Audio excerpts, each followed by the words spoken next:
අදත් අපි ඔයාලව එක් කරගෙන ඇවිල්ලා තියෙන්නේ ලංකාවේ තියෙන හරි ලස්සන සුන්දර තැනකට. ඔයාලා දැනටමත් දකින්න ඇති අපි මේ කොහෙටද ඇවිල්ලා තියෙන්නේ කියලා. මේ පන්සලට නම ලැබෙන්න හේතුවත් ඔයාලා ඒ දැකපු දේම තමයි. පෙට්ටගමක් හැඩති ගලක් තවත් ගලක් උඩින් පෙරලෙන්නේ වැටෙන්නේ නැතුව පිහිටලා තියෙන හින්දාම තමයි මේ විහාරස්ථානෙට පෙට්ටම් කන්ද කියන නම ලැබිලා තියෙන්නේ. ස්වභාව දහමේ අපූර්වත්වය ඔයාලට තවත් පෙන්වන්න යමු වීඩියෝ එකේ ඉස්සරහට.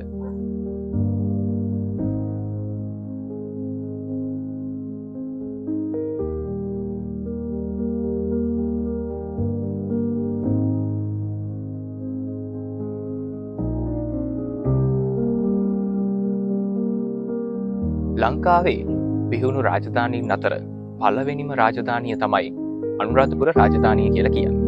මේ අනුරාධපුර රාජධානියේ විහුණු විශිෂ්ටතම පාලකයෙක් තමයි දුටුගැමුණු රජතුමා කියලා කියන්නේ.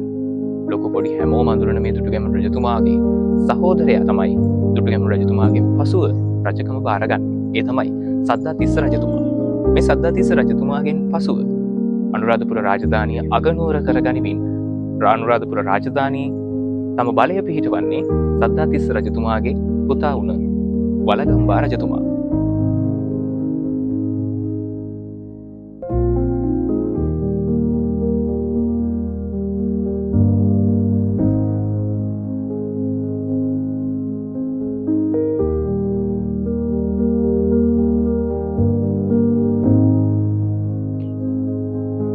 අනුරාධපුර රාජධානියේ තම බලය පිහිටුවීමෙන් පසුව ඒ කියන්නේ ක්‍රිස්තු පූර්ව 103 සිට ක්‍රිස්තු පූර්ව 77 වෙනකල් තම රාජ්‍ය පාලනය යගෙන යන මේ වළගම්බා රජතුමාව අපිට මහා වංශයේදීම හම්බ වෙන්නේ වට්ටගාමිනී අබේ කියන නමින්.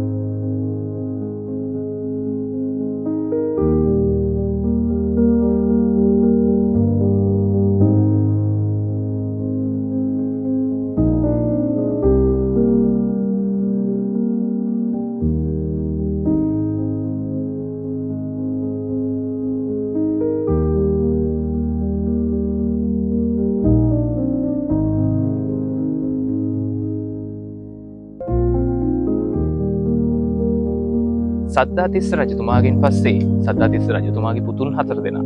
ඒ කියන්නේ ලජ්ජතිස්ස, තෝලත්තන, කල්ලාටනාග සහ වට්ටගාමිනී අබේ.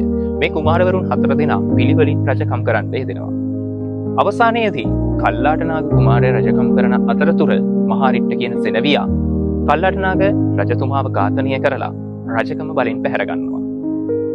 වට්ටගාමිනී අබේ කුමාරයා තම සහෝදරයා මරපු තරහට මහාරිට්ට කුමාරයාව ඝාතනය කරලා නැවතත් රජකම තමන් සතු කරගන්නවා. වට්ටගාමිනී අබේ කුමාරයා වළගම් අබා එහෙම නැත්නම් වළගම්බා විදිහට තමයි අනුරාධපුරේ රජකම් කරන්නේ.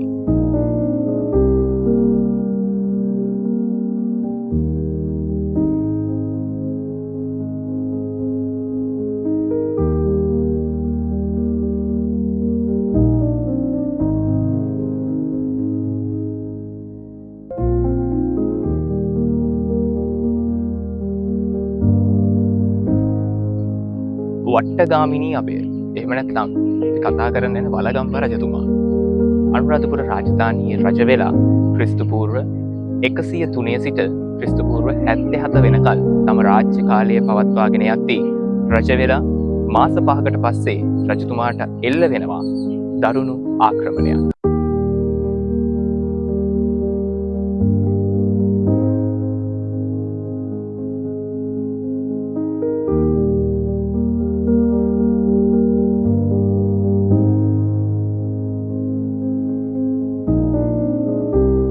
වළගම්බා රජතුමාගේ බිසවවරුන් 2 දෙනෙක් ඉන්නා හරි ප්‍රසිද්ධ. එක්කෙනෙක් අනුලා බිසව, අනිත් එක්කෙනා සෝමාදේවිය.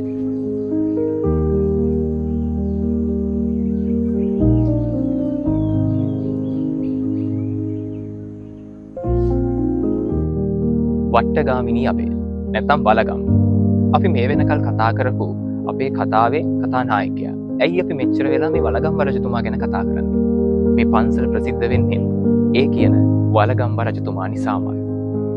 රජතුමා රජකම් කරන කාල සීමාවෙදී රජතුමාට සිදු වෙනවා දරුණු ආක්‍රමණයකට මුහුණ දෙන්න.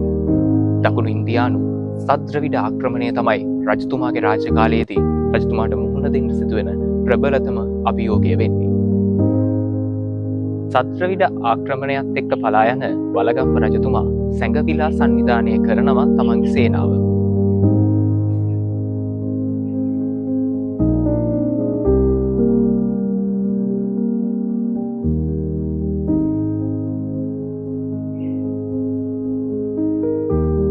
සැඟවිලා සේනා සංවිධානය කරපු වලගම්බ රජතුමා සත්‍රවිඩ ආක්‍රමණය මුළුමනින්ම පරාජය කරලා අවසානයේදී බෞද්ධාගම නගා සිටුවන්ට අති විශාල මෙහෙවරක් කරපු රජ කෙනෙක් වෙනවා. ඒකේ අතුරු ප්‍රතිඵලයක් තමයි ත්‍රිපිටකය මාතලේ අලු විහාරයේදී ග්‍රන්ථාරූඪ කිරීම. සත්‍රවිඩ ආක්‍රමණයත් එක්ක වලගම්බ රජතුමා පසුබහින වෙලාවේදී ගිරිනිගණ්ඨාරාමයේ හිටපු ගිරිනිගණ්ඨයා කෑ ගහලා කියනවා මහා කළු සිංහලයා පලා යනවා කියලා. අන්න ඒ දේ මතක තියාගෙන නැවතත් රජකම බාරගන්න වලගම්බ රජතුමා කරන්නේ ගිරිනිගණ්ඨයාගේ ආරාමය විනාශ කරලා දාලා අන්න එතන ඉදි කරනවා අපි අදටත් ගිහිල්ලා වැඳ පුදා ගන්න අභයගිරි විහාරය. වලගම්බ රජතුමා ඉදි කරපු ඒ අභයගිරි විහාරයත් එක්ක අනුරාධපුර රාජධානිය වගේම මුළු ලංකා ද්වීපයේම විහාර දෙකක් ඉදි වෙනවා. විහාර සංකීර්ණ දෙකක්. මහා විහාරය සහ අභයගිරි විහාරය කියලා. ඉතින් අනුරාධපුර රාජධානිය රජකම් කරපු ලංකාවේ රාජාවලියේ කීර්තිමත් නමක් හිමි කරගත්තු වලගම්බ රජතුමා ගැන අපි ඔයාලට මේ විදිහට විස්තරගෙන ආවේ හරි සුවිශේෂී තැනක ඉඳලා. අනුරාධපුර රාජධානියේ කීර්තිමත් නමක් හිමි කරගෙන හිටපු ශ්‍රී ලාංකීය රාජාවලියේ සුවිශේෂී තැනක් හිමි කරගන්න වට්ටගාමිනී හෙවත් වලගම්බ රජතුමා ගැන තමයි අපි ඔයාලට අද මේ විදිහට විස්තරගෙන ආවේ. ඉතින් ඒ විස්තරගෙන ආවේ හරි සුවිශේෂී තැනක ඉඳලා. ඔයාලට දකින්නදී මේ හැම රූප රාමුවකම මේ පරිසරයේ තියෙන ස්වභාව සෞන්දර්යය. ඉතින් ඔයාලටත් පුළුවන් මේ විහාරස්ථානට ඇවිල්ලා මේ පරිසරයේ ස්වභාව සෞන්දර්යය සියසින් දැක බලා ගන්න. ඉතින් ඔයාලට තවත් මේ වගේ වීඩියෝ එකකින් අපි ඔයාලගේ හමුවට එනකන් ඔයාලා හැමෝටම සුබ දවසක් වෙන්න කියලා ප්‍රාර්ථනා කරනවා.